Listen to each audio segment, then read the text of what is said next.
नमस्कार मित्रों, मैं पुरुषोत्तम भार्गव चाणक्य गुरु डिजिटल प्लेटफॉर्म पर एक बार फिर आपका स्वागत करता हूं। जैसा कि मित्रों, हमने पूर्व की क्लास में राष्ट्रपति के टॉपिक से स्टार्ट करके और उसमें अनुच्छेद लगभग 3 पढ़ लिए थे हमने।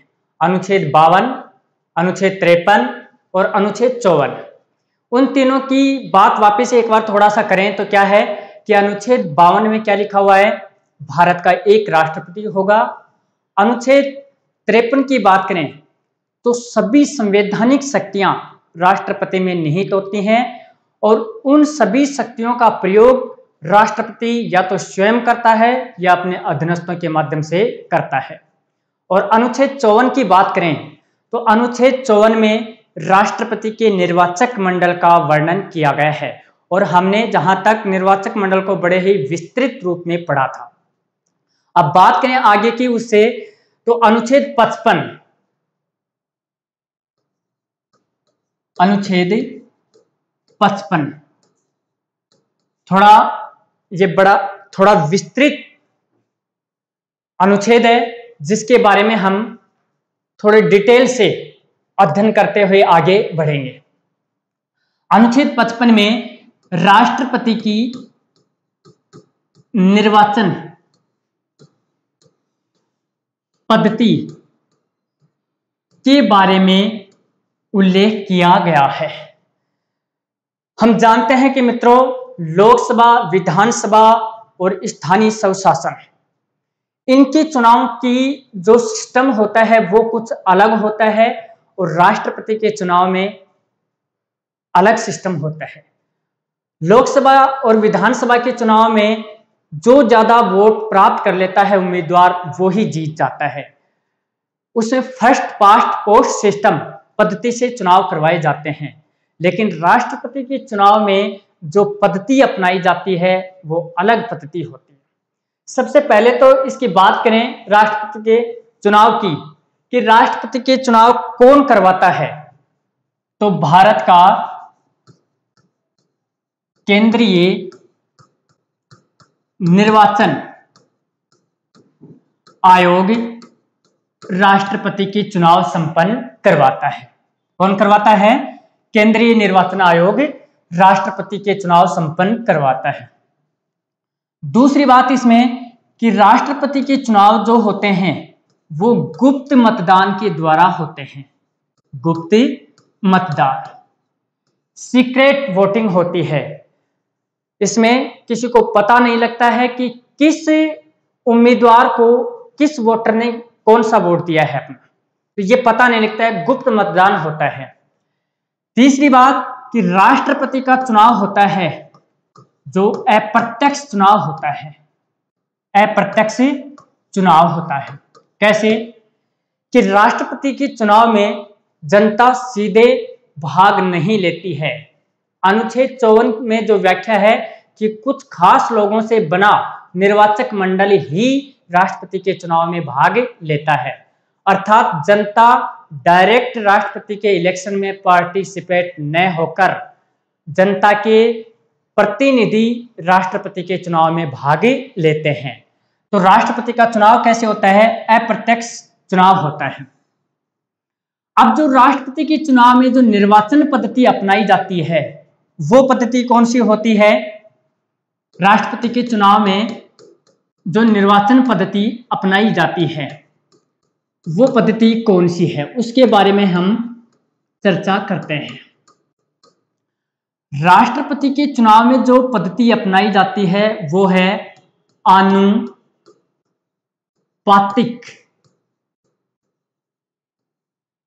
प्रतिनिधित्व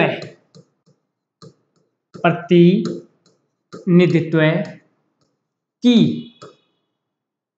एकल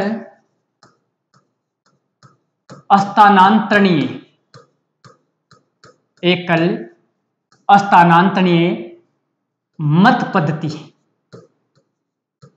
इस पद्धति के द्वारा भारत के राष्ट्रपति का चुनाव संपन्न करवाया जाता है।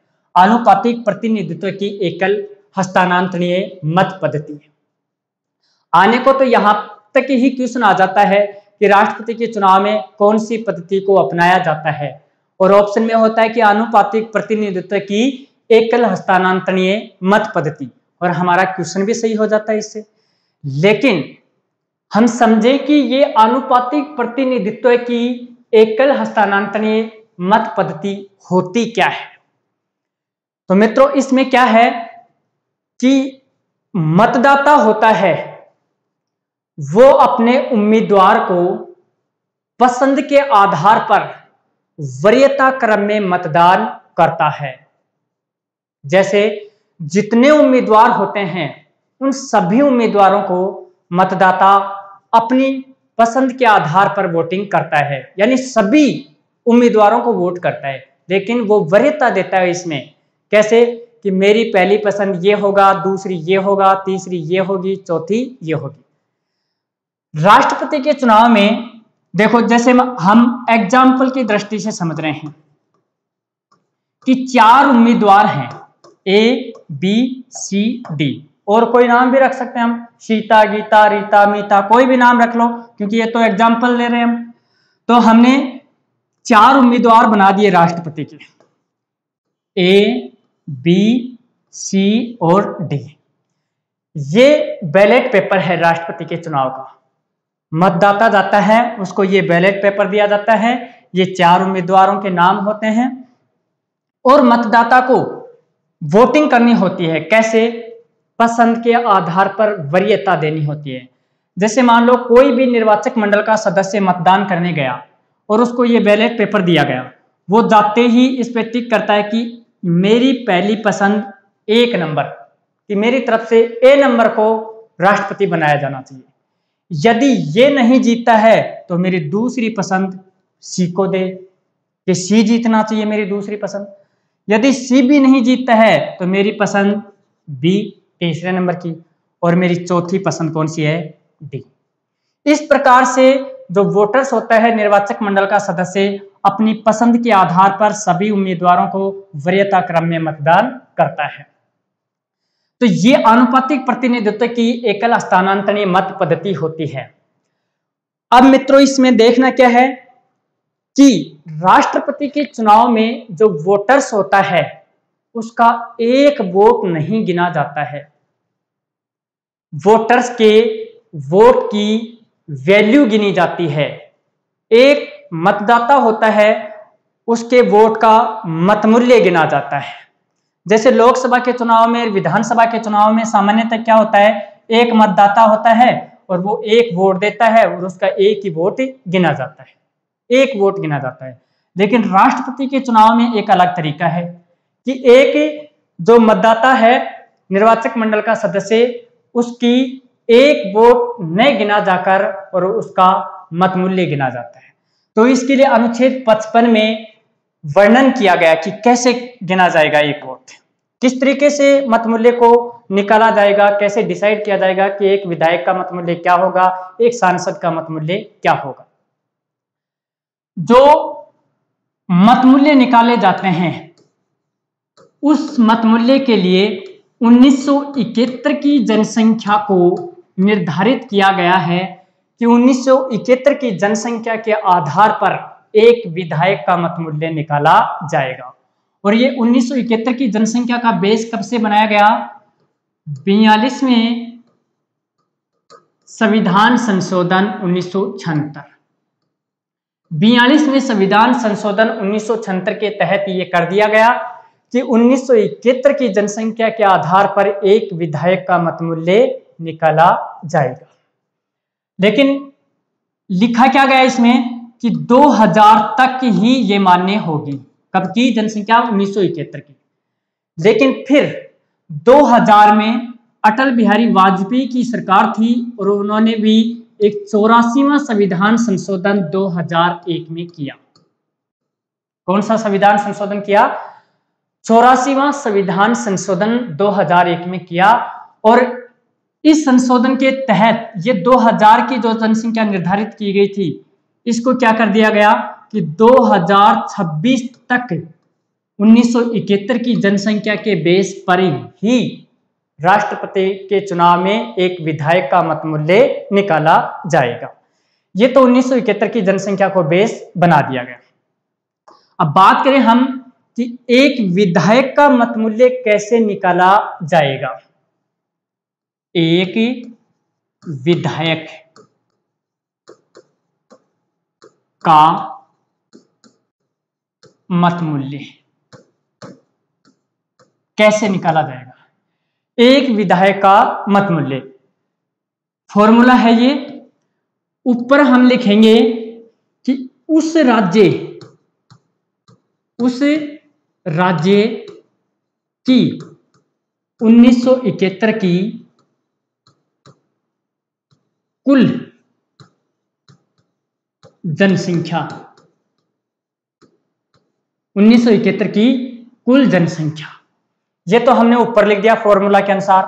और नीचे लिखेंगे हमें उस राज्य की विधानसभा, उस राज्य की विधानसभा के निर्वाचित सदस्यों की कुल संख्या, और भाग में क्या लिख दिया यहां पर 1000। फिर से देखना फॉर्मूला, एक विधायक का मत मूल्य बराबर उस राज्य की 1971 की कुल जनसंख्या, जिस राज्य की हम निकालना चाहें उस राज्य की विधानसभा के निर्वाचित सदस्यों की कुल संख्या, ये भी कैसे होने चाहिए, निर्वाचित, और भाग में फॉर्मूला के अनुसार क्या लिख दिया हमने 1000। तो एग्जाम्पल की दृष्टि से हम देख रहे हैं कि राजस्थान के एक विधायक का मत मूल्य निकालना, कहां का निकाल रहे हैं हम, राजस्थान के एक विधायक का मत मूल्य। एग्जाम्पल अब लिख रहे हैं हम कि राजस्थान के एक विधायक का मत मूल्य, फॉर्मूला के अनुसार उस राज्य की 1971 की कुल जनसंख्या, इसका मतलब कहां की जनसंख्या लिखे हम, राजस्थान की, और कब की जनसंख्या, 1971 की। 1971 में राजस्थान की जनसंख्या थी 2,57,65,000। 1971 में राजस्थान की कुल जनसंख्या कितनी थी, 2,57,65,000। उस राज्य की विधानसभा के निर्वाचित सदस्यों की कुल संख्या हम कहां के निकाल रहे हैं, राजस्थान की। तो राजस्थान में विधायकों की संख्या कितनी है, 200। राजस्थान में विधायकों की संख्या कितनी, 200। अब फॉर्मूला के अनुसार हमने भाग में क्या लिख दिया, 1000। जब हम इनको काटते हैं तो कितना आता है, 128.82। कितना आ गया, 128.82। राजस्थान के एक विधायक का मत मूल्य होता है 128.82। राउंड फिगर में हम माने तो एक विधायक का मत मूल्य कितना होता है राजस्थान के, 129। यहां तक समझ में आया होगा। अब बात करें हम पूरे देश की, हमारे कि सबसे ज्यादा किस राज्य के विधायक का मत मूल्य होता है, तो सबसे ज्यादा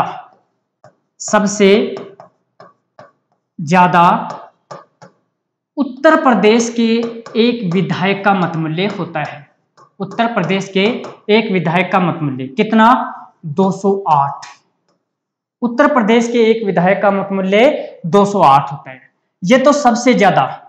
बात करें कि भारत में सबसे कम किस राज्य के विधायक का मत मूल्य होता है, तो ये होता है किसका, सबसे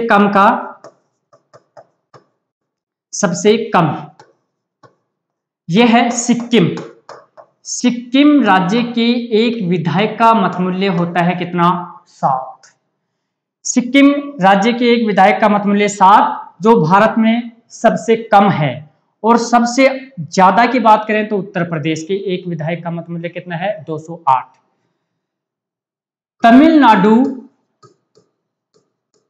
तमिलनाडु और झारखंड दोनों ही राज्यों के विधायकों का मत मूल्य समान है। 176 तमिलनाडु के विधायक का मत मूल्य है और झारखंड के विधायक का मत मूल्य कितना है 176। अर्थात इन दोनों ही राज्यों के विधायकों का मत मूल्य समान सा है, क्योंकि 1971 की जनसंख्या इनकी क्या थी, समान कैलकुलेशन थी। तो इस प्रकार से ये सर्वाधिक और कम, और हमने क्या निकाला, एक विधायक का मत मूल्य। अब बात करें हम कि भारत में 28 राज्य और 3 केंद्र शासित प्रदेशों में अर्थात 31 विधानसभा है हमारे देश में, और 31 विधानसभाओं से 4120 विधायक चुने जाते हैं। कितने विधायक चुने जाते हैं, 4120 विधायक।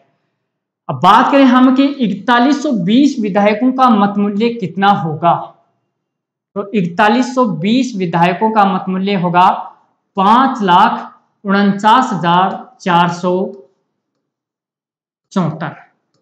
कितना हो गया, 5,49,474। 5,49,474 ये टोटल भारत के विधायकों का मत मूल्य होता है। इस प्रकार से हमने विधायकों का मत मूल्य निकालना सीखा। इसी प्रकार एक सांसद का मत मूल्य कैसे निकाला जाता है। एक सांसद का मत मूल्य, एक सांसद का मत मूल्य, इसमें क्या लिखेंगे, ऊपर हम लिखेंगे सभी विधायकों का मत मूल्य का कुल योग। सभी मतलब 4120 विधायकों का मत मूल्य का कुल योग। सभी विधायकों के मत मूल्यों का योग। नीचे क्या आएगा, सभी निर्वाचित सांसदों की संख्या, सभी निर्वाचित सांसदों की कुल संख्या, कुल संख्या। इस प्रकार से एक सांसद का मत मूल्य निकालने का यह फॉर्मूला होता है। तो हम देखो निकाल रहे हैं, एक सांसद का मत मूल्य निकाल रहे हैं, तो फॉर्मूला में ऊपर क्या दे रखा है, सभी विधायकों के मत मूल्य का योग। अभी हमने देखा था 4120 विधायकों के मत मूल्य 5,49,474। कितने हो गए, 5,49,474 सभी विधायकों का मत मूल्य। फॉर्मूला में दे रखा है सभी विधायकों के मत मूल्य का योग। तो क्या लिख दे यहां पर, 5,49,474 लिख दिया। नीचे क्या लिखा है, सभी निर्वाचित सांसदों की संख्या कितनी है, 776। हमने अनुच्छेद 54 पढ़ा था ना, लोकसभा के कितने हैं 543 निर्वाचित, और राज्यसभा के कितने हैं 233। टोटल कितने हो गए 776। यह हमने फॉर्मूला के अनुसार लिख दिया है। एक सांसद का मत मूल्य निकाल रहे हैं हम, इनको जब काटते हैं तो क्या आता है 708 पॉइंट कुछ आता है। तो एक सांसद का मत मूल्य कितना हो गया है 708। कितना हो गया 708। इस फॉर्मूला के अनुसार हमने निकाल लिया। अब बात करें कि सभी सांसदों का मत मूल्य कितना होगा, तो सभी सांसद कितने हैं निर्वाचित, 776। 776 गुणा 708, एक सांसद का मत मूल्य कितना है 708। तो 776 सांसदों का मत मूल्य कितना होगा 5,49,408। कितना हो गया 5,49,408। ये सभी सांसदों का मत मूल्य हो गया है। हमने एक विधायक का मत मूल्य निकालना सीखा, हमने एक सांसद का मत मूल्य निकालना सीखा। इस प्रकार से हमने मत मूल्य निकालना सीख लिया है। अब बात करें अनुच्छेद 55 के ही आगे की, राष्ट्रपति के चुनाव की ही। तो इसमें क्या है, राष्ट्रपति के चुनाव में ही कि ये मतदान हो गया, विधायकों का मत मूल्य निकाल लिया, एक सांसद का मत मूल्य निकाल लिया। अब चुनाव की जो मतदान हुए हैं उनकी क्या की जा रही है, गणना। क्या की जा रही है, गणना। मतदान की गणना हो रही है। सबसे पहली जो स्टेप होती है वो क्या होती है काउंटिंग की, कि जो खारिज मत होते हैं उनको अलग किया जाता है। खारिज मत कैसे, जैसे बैलेट पेपर है और ये 4 उम्मीदवार A, B, C और D, ये 4 उम्मीदवार हैं और कोई जो वोटर है वो वोट करने के लिए गया, इसने एक वरीयता क्रम इसको दे दी और दूसरी जो B को जो वरीयता क्रम दे रहा है वो इस प्रकार से वरीयता दे दी, इसकी खोपड़ी ऊपर कर दी, टांग नीचे लटका दी। तो इस प्रकार से ये गलत हो गया, किसका माने, B का माने या C का। इस प्रकार से जो वरीयता दी जाती है, गलत तरीके से जो वोटिंग की जाती है, तो ये वोट क्या हो जाता है, उसका खारिज हो जाता है। तो वैध मत को अलग किया जाता है और खारिज मतों को अलग किया जाता है। सबसे पहले वैध मत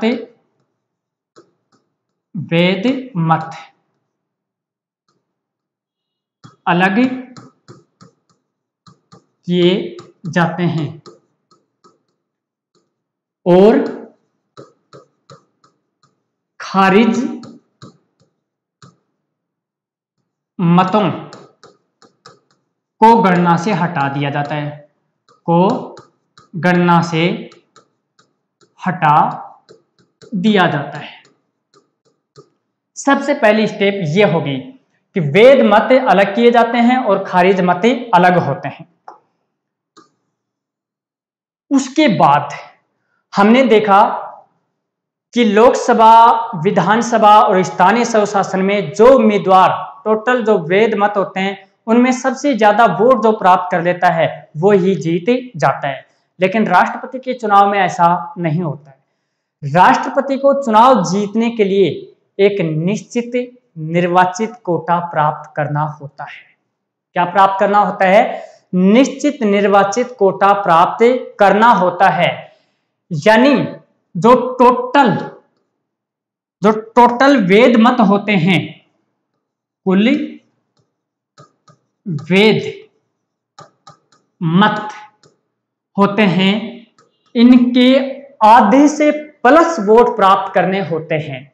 जैसे मान लो उदाहरण के तौर पर टोटल वोट कितने हैं, 100। अब आधे से प्लस वोट होना चाहिए, इसका मतलब कितना, आधा 100 का कितना हो गया, 50 और प्लस कितना 1 करें कि आधे से प्लस तो कितना ही हो जाए, लेकिन आधे से ज्यादा होना चाहिए। यदि किसी उम्मीदवार को इतने वोट मिलते हैं वो ही व्यक्ति राष्ट्रपति के चुनाव में जीतता है। अब इसके लिए भी एक निर्वाचित कोटा निकालने का भी एक सूत्र होता है।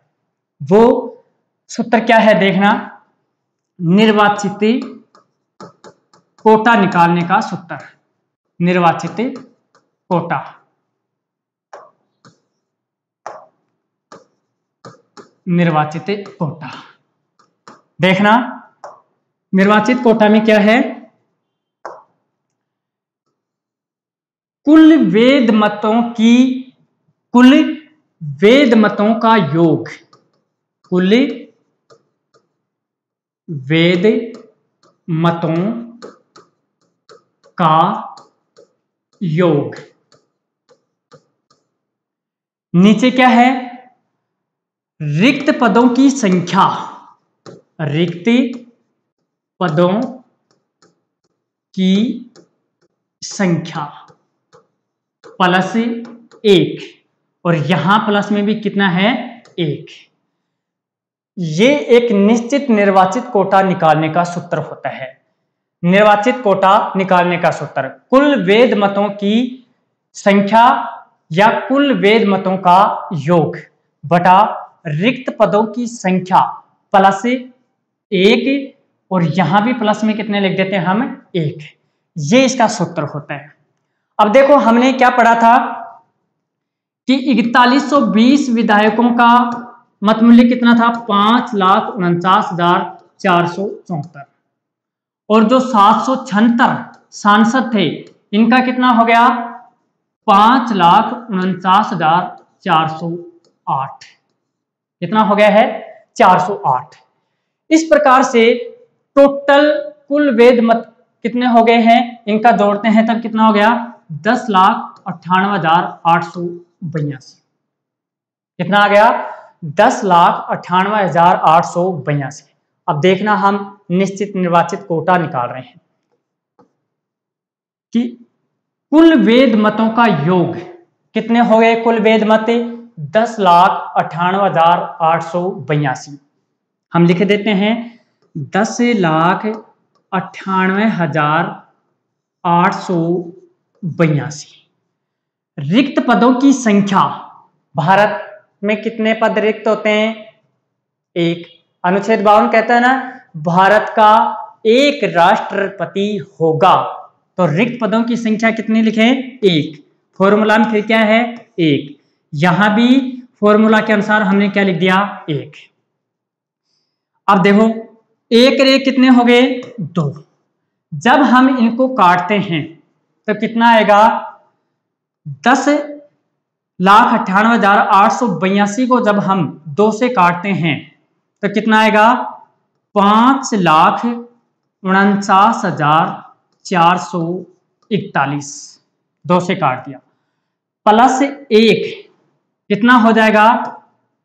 5,49,441 में 1 जोड़ दिया तो कितना आएगा? 442। आधा तो कितना हो गया टोटल वोटों का? 5,49,441। लेकिन कहता क्या है कि निश्चित निर्वाचित कोटा प्राप्त होना चाहिए, अर्थात राष्ट्रपति को चुनाव जीतने के लिए आधे से प्लस वोट प्राप्त होने चाहिए। तो आधे वोट तो ये हो गए 5,49,441, प्लस में 1 और जोड़ दिया, कितना हो गया? 5,49,442, अर्थात आधे से प्लस हो गया। इतना कोटा यदि कोई उम्मीदवार प्राप्त करता है, वही व्यक्ति भारत का राष्ट्रपति चुना जाता है। ये भारत के राष्ट्रपति के चुनाव की पद्धति होती है। इस प्रकार से राष्ट्रपति के चुनाव में मतमूल्य निकाले जाते हैं। एक विधायक का मतमूल्य निकाला जाता है, राष्ट्रपति का मतमूल्य निकाला जाता है, सांसद का मतमूल्य निकाला जाता है, और फिर निर्वाचित कोटा निकाला जाता है। इस प्रकार से भारत के राष्ट्रपति के चुनाव की प्रक्रिया चलती है। एक निश्चित निर्वाचित कोटा जो व्यक्ति प्राप्त कर लेता है, वही व्यक्ति भारत का राष्ट्रपति चुना जाता है। आज तक के इतिहास को हम देखें भारत में, तो दोहरी गणना 1969 में हुई थी। 1969 में वीवी गिरी दोहरी गणना से ही राष्ट्रपति बने थे। वीवी गिरी। यदि कोई व्यक्ति प्रथम गणना में एक निश्चित निर्वाचित कोटा मतलब आधे से प्लस वोट प्राप्त नहीं करता है, तो वोटों की क्या होती है? दूसरी गणना होती है। अब ये दूसरी गणना कैसे होती है देखना,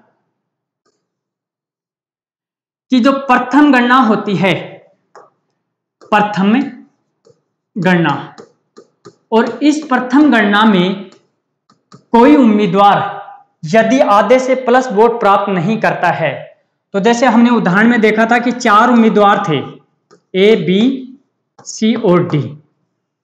प्रथम गणना में यदि किसी भी उम्मीदवार ने एक निश्चित कोटा प्राप्त नहीं किया है, मतलब आधे से प्लस वोट प्राप्त नहीं किए हैं, तो क्या होता है कि जब दूसरी गणना की जाती है, तो ये जो 4 उम्मीदवार हैं, इनमें जो सबसे कम वोट प्राप्त किए हैं, उस उम्मीदवार को दूसरी गणना के वोटों से हटा दिया जाता है। मतलब पहली गणना में सबसे कम वोट, जैसे मान लो डी ने सबसे कम वोट प्राप्त किए थे, तो इसको दूसरी गणना से क्या कर दिया जाता है? हटा दिया जाता है, इसको पराजित घोषित कर दिया जाता है।